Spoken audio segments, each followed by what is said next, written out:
ये जो इंडिया है ना, no one here deserved this. Mass cremations, families cremating their dear ones on the footpath, bodies of the dead piling up inhumanly, people dying because an oxygen cylinder or an ICU bed or a doctor was not available. बड़े भाई थे 38 साल के थे, recover हो गए थे, oxygen पे थे, मेरे सामने तड़प के ऑक्सीजन की मशीन बंद हो गई, कुछ नहीं आ रहा था, मेरे सामने तड़प के खत्म हुए. People dying because we did not bother to unlock India's full capacity to produce vaccines. Why have we come to this point? Unfortunately, it's not just the virus. It is also policy paralysis, the failure to act or the refusal to act or acting far too late. That is how we have dealt with key aspects of the COVID crisis, which is why as of 21st April, we have almost 2 lakh people dead, over 20 lakh active cases, almost 3 lakh new cases every day. Policy paralysis was the stick used to beat the UPA 2 government with, but this time the cost of policy paralysis is many, many lives. Doctor चिल्लाते रह गए, कोई doctor नहीं आया, कोई doctor नहीं आया, कोई डॉक्टर नहीं आया.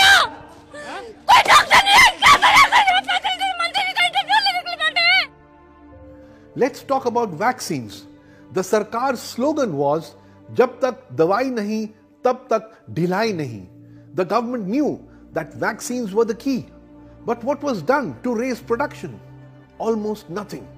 While countries like the US and UK gave advance funding to vaccine makers, India's biggest vaccine producers, Serum Institute and Bharat Biotech, got no government support. Serum Institute invested 2,000 crores of its own money and got rupees 2,200 crores from the Bill and Melinda Gates Foundation to increase capacity. Bharat Biotech relied on internal resources. But why did Bill and Melinda Gates have the wisdom to support India's biggest vaccine maker and not our own government? By August 2020, the US government had invested 44,700 crores, $6 billion across several vaccine companies including Moderna, Pfizer, Johnson & Johnson, even while they were developing and testing vaccines. That is what governments do. They think ahead. Why did we let all these months go by? Why did we wait till 19th April 2021 to advance 4,500 crores to our vaccine makers? The answer is policy paralysis. And another fact, India's current vaccine production capacity is not enough to meet even half of our monthly need of around 200 million doses. Our government has always known this. But to make up for the shortfall, did we book vaccines from other producers? No. By August 2020, the US had pre-booked 400 million vaccine doses from 4 different pharma companies. The European Union had pre-booked 800 million doses by November 2020. Do you know when India placed its first vaccine order? And that too only for 16 million doses? In January 2021. For a country of 1.3 billion people, why so little? Why so late? The answer is policy paralysis. Only now, with the second surge raging, with deaths and active cases at all-time highs, only now has our government asked foreign vaccine makers to bring their vaccines into India. But those companies are now overbooked, pre-booked. Will they be able to supply to India immediately? No, not before thousands more have died. Lives that could have been saved. In the last 2-3 days, along with me, the entire team, we are receiving calls from families which are literally begging to us, crying and asking, "Sir, get us one bed. My mother is dying. My son is dying. Get us one injection of remdesivir." We are not able to arrange it. Okay, let's talk about oxygen. See these desperate tweets. Again and again, families pleading for oxygen, doctors pleading for oxygen. Several state governments asking the center for oxygen.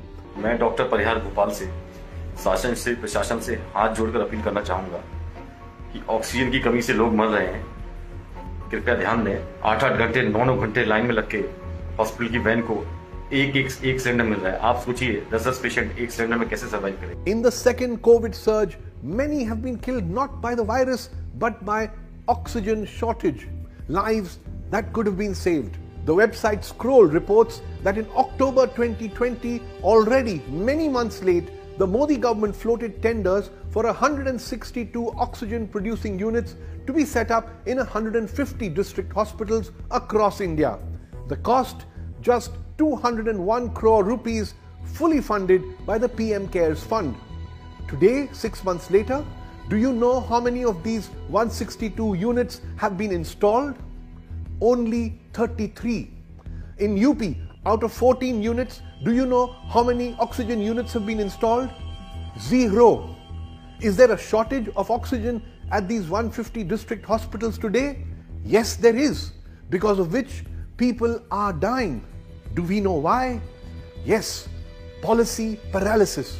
The cost of these 162 oxygen units, all of them, was just 200 crores, a tiny amount for the government.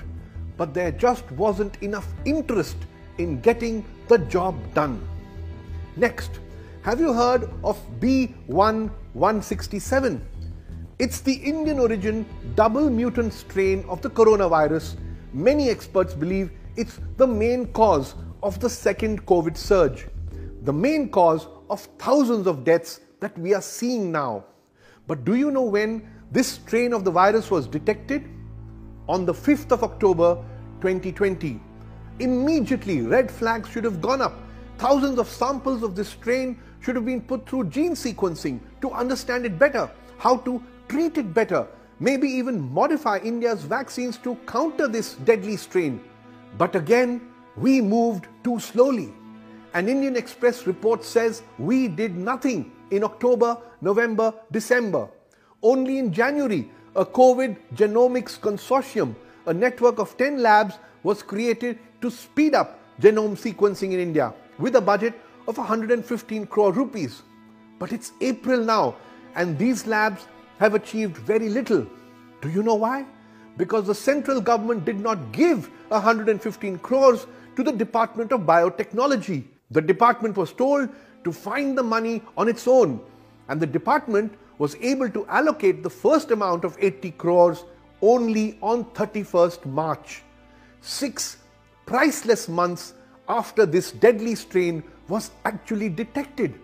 As we all know, by 31st March, the second surge had already gone out of hand, lakhs of cases, thousands of deaths, lives that we failed to save.